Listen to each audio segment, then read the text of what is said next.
Welcome to the Night Take. My name is Nathan, and in today's video we are going to look at the YesWelder Flux 135 Pro welding machine. Now I do have to say that this welder was sent to me by YesWelder. They saw a previous video I did where I was talking about their 160 and they thought it was a great video, so they asked me if I'd be willing to look at this one. And so they sent it over to me. They didn't pay me anything. There's no promises that I'm gonna make a glowing review of it or anything, so these are gonna be my genuine thoughts on this welder. So let's go ahead and open up the box and then we'll do some welding with it and see what I think. Alright, so we got the box open. Got instructions. And of course, guess what? Oh, wait, hold on. It's packaged separately. Here's the MIG gun here. This is the stick electrode. And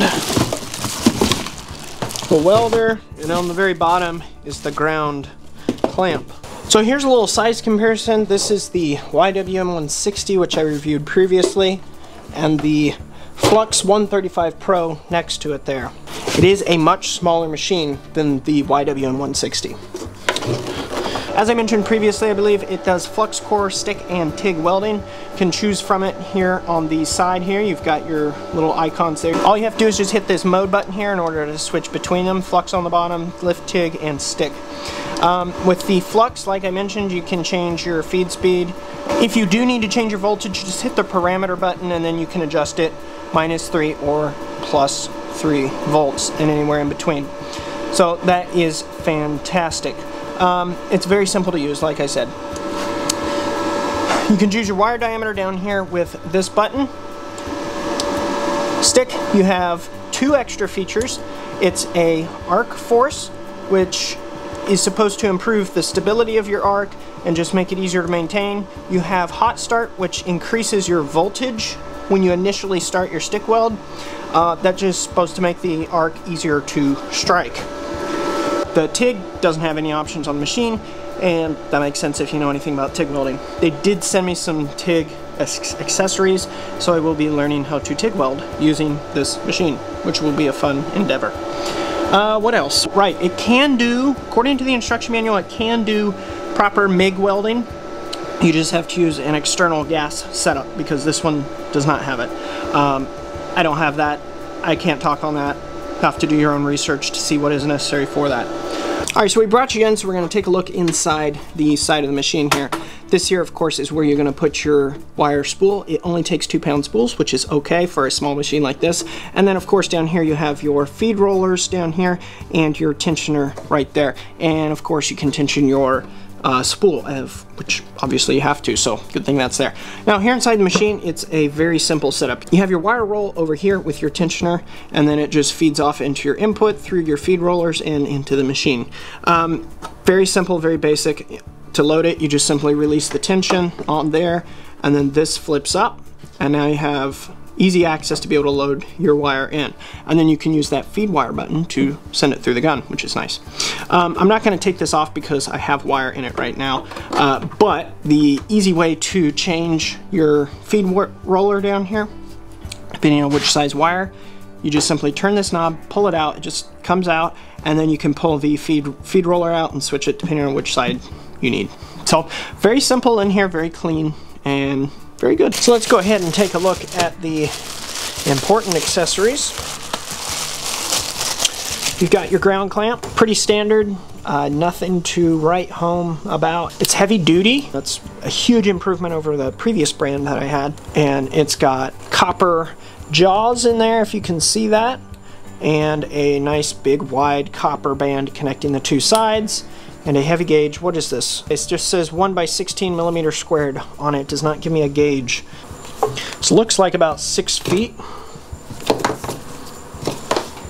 Yep, it's about 6 feet. What else we got? It's your typical stinger. And then, of course, oh, here we go. Interesting. Alright, this is different. This is different from the other YesWelder MIG gun I've used. So this is for Plug that in, and then you also have to install this switch here. I just refreshed my memory. This one here, the MIG gun, is not removable. It's certainly more portable to have a removable MIG gun because you don't have that sticking out the front, right? So this makes perfect sense for a more portable size machine to have a completely removable MIG gun. What is it? It's, other than that, the part about it being removable, it is identical. It is the same, good quality construction, nice clicky tactile feel on the buttons, and this nice little shroud here. What does it come with by default? 0.08 millimeter nozzle on there. Let's go ahead and take a look here at the MIG wire itself. So this is the YesWelder MIG wire that they sent with it. Comes in a sealed package. See here, what do we got? Okay, so yes, this is flux core, gasless flux core, so it's not MIG wire. So that is a little confusing as to why they would label it as MIG wire. You can see here on the box, it's labeled MIG. It's not MIG, it's flux core. Okay, yeah, so it is 0.035, 2-pound weight, of course, E71T-GS. I can't imagine it will be bad. I mean, there's certain brands that I've used that I didn't care for. I mostly do flux core welding. This looks pretty standard. I'm gonna take a look and see what this other one is, just see if they might have sent me a different size, 0.03. Yes, 0.03 inch, the other one. Other than that, it's the same exact thing. So we are going to load that into the machine here, which means we are going to have to change the tip on our gun here. So, alright, so for those of you who are not familiar with the process, we are going to remove the nozzle here. Typically, I do not weld with the nozzle for flux core. The gas is in the wire, and I feel like it just gets in the way and makes it harder to see. So I'm probably going to leave that off. Alright, so this is super tight from the factory. Let me grab a pair of pliers. Okay, so I'm going to take off, because this is a 0.8 millimeter, and we need the 0.9, because 0.9 is equivalent to 0.035. Take that one off. Oh, by the way, I forgot to mention this. They do include more tips, which is good. Not very many, only 2, so you get 3 total with the machine. They have a 0.9 and a 0.8. So the default one already installed on the gun is 0.8, so you get 2 0.8s and a 0.9. So you just unthreaded the other one, and then you just thread this one in, just like that. Sometimes what I'll do is I will feed my wire before I put that tip in. Certain brands of tips that I've had before, they just don't feed as well, in my opinion. And then you just slide that over the wire and then screw it in place. Okay. We're going to turn this on again. So you've got this spool. We're just going to remove the nut on the outside. There's a spring under it, so be careful. Alright there, that little spring. You don't want to lose that. It's kind of important. Take the plate off, and then you want to locate where the end of your wire is, which for me is right here. Just tucked up under the end. That needs to be pointing down, right? So when it's coming off the spool, let me see here, here we are, right here. So this end, it needs to be down, so when you remove the wire, it's down like that, right? So that's what we want. So we're gonna do that, like that in the machine, so that it comes off, and then we'll feed right in to our input here. Okay, so we're gonna put this plate back on first. We're going to take our spring and put that on. And then we're going to take our washer and put that on. Then finally we're going to take our nut and put that on. Alright, so now we're going to take the end of our wire. We're just going to start it into our machine here. Alright, so our wire is installed and run into the feed. It is between the roller wheel and the knurled feed wheel, and now we are ready to start feeding it through to our gun here. What you want to do to make it easier on yourself is you want to get any coils out of it. You want to really kind of make it just as straight as possible. Right, so for this I'm going to send it back there, and it'll just kind of lay on the floor there. I'll adjust it if I need to. So for now what I'm going to do is I'm going to hit the feed wire button. Got to make sure you're in flux mode. So you got to hold it down for a minute before it'll start going. and away it goes. So once it's feeding properly in and it's pulling off the spool as you want it to, then just watch the end of your gun and see when it comes out.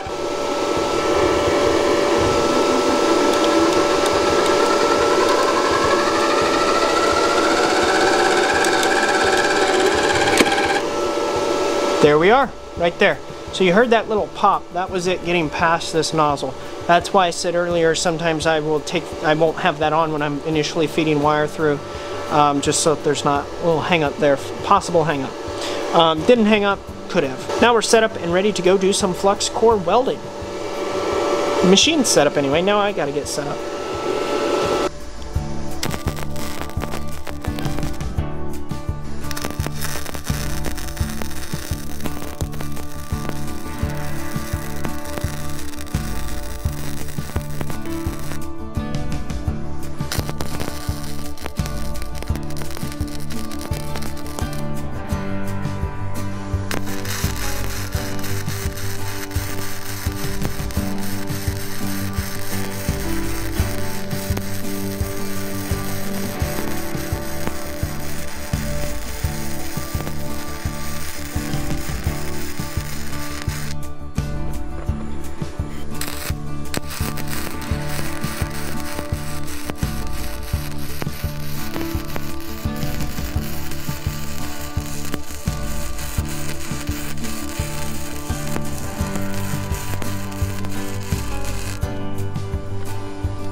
Alright, so I've had a chance to use this welder a little bit. You see some footage here that I'm going to play, and I've formed a few opinions on it, and we're going to go over the features now that I have a better understanding of them. Okay, so first of all, the MIG gun, just as good as the other YesWelder one that I've used with the YWM160. Fantastic. Ground clamp, more than sufficient. It does have really nice clamp strength, which is important because you don't want it to fall off. I will probably be upgrading this to a magnetic one at some point. I just prefer that. Everything worked great. The wire worked well. I have no complaints about that. Usually pick up like a Hobart or maybe Lincoln wire because that's what my local hardware store has readily available. If I do order it online, then I am not super picky about brands. But this YesWelder wire worked great, no complaints. I have only used the 0.035 so far. I've not tried the 0.03, but I usually use 0.035, so that makes sense. I'll go and turn it on here so you guys can look at the screen. One thing that I really liked about the other YesWelder that I've used is how nice the screen is. It's nice and bright. You can easily see it even while you have your welding hood down, and you don't have to take it off or flip it up or whatever to change settings. There is one thing that I'm not as big of a fan about on this machine, and that is the actual buttons beside the screen. They're pretty much flush with the surface, so they are kind of hard to activate when you are wearing welding gloves. That is just a temporary problem though, because I just had to fiddle with it for probably about 30 seconds or so to get the settings correct for my welds, and then I didn't have to touch them for the whole rest of the time that I was welding. So it's a minor inconvenience. It would be nice to have more tactile buttons there, ones you can actually hit more easily and confidently while you're wearing thick welding gloves. But it is what it is, and it's a fairly easy workaround. I did like manual wire feed button. The YWM160 does not have that feature, and the only way to feed it is through the trigger on the gun itself. This here is in theory safer, although just through the gun can be just as safe as long as you use your brain. The single knob is convenient. I found it to be whatever programming that they have that ties the wire feed speed to the voltage, and you just change the wire feed with the knob. Whatever that programming is, I found it to be good. I was able to get very nice welds once I figured things out. I did have to use the +3 volts on it though in order to really get proper penetration. Before I did that, it was definitely under penetrating, so just that extra 3 volts did the trick though, and the welds turned out a lot better. So that 3 plus or minus should be sufficient. I have not tried welding anything very thin yet, but we'll get there. I forget what the setting I had it at was. I'm pretty sure, what is it on the screen now? I'm pretty sure that is what I used when I was welding the hitch onto the trailer tongue there. You'll probably be watching some of the footage of it here as I'm talking. That was approximately somewhere between 3/16 and 1/4 inch thick. I never actually measured it. That feed speed and whatever the voltage that they program it into worked great. Had no issues, and I got, for me, really nice looking welds. Easily just as good as what my YWM160 could have done. So comparing these two machines, they're almost identical, except this one is a little simpler. Doesn't have quite as many controls. For a beginner, this machine is probably going to be better for you because you don't have as many things to think about. With a machine where you can control your feed speed and your voltage, as a beginner, you're not sure which one to change to get the desired results. And this here takes all that thinking out of it for you, and you can just focus on learning to weld and getting good welds and strong welds, which is kind of important. You can worry about fiddling with the little settings later on.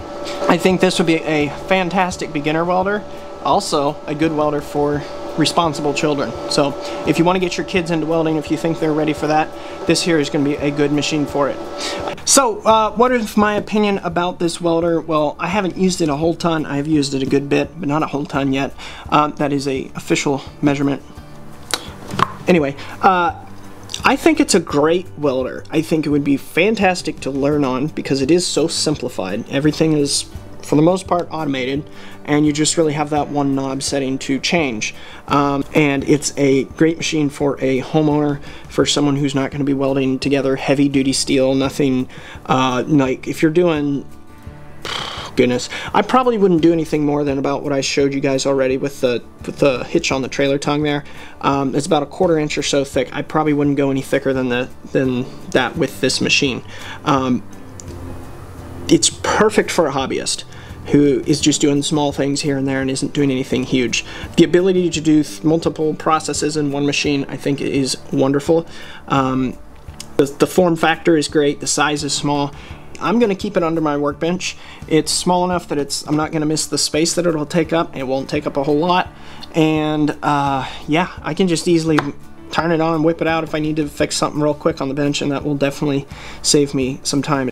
If you're just starting and you're not sure if you're even going to like welding or if you're going to be any good at it and you want to try it, I think this YesWelder Flux 135 Pro is a great choice. Alright guys, that's about all I have for you today. Don't forget to like, comment, and share this video with somebody that you think might be interested in it. Maybe you have somebody who's looking at one of those other brands, those Harbor Freights perhaps. Share this with them. This is a much better welder in my opinion. Harbor Freight's never going to work with me now because I said that. I have links down in the description to Amazon where you can buy this, and it is an affiliate link, which means I get a tiny percentage of the sale whenever you buy through my links. So I appreciate each and every one of you that does that. Till next time guys, this is Nathan, signing off.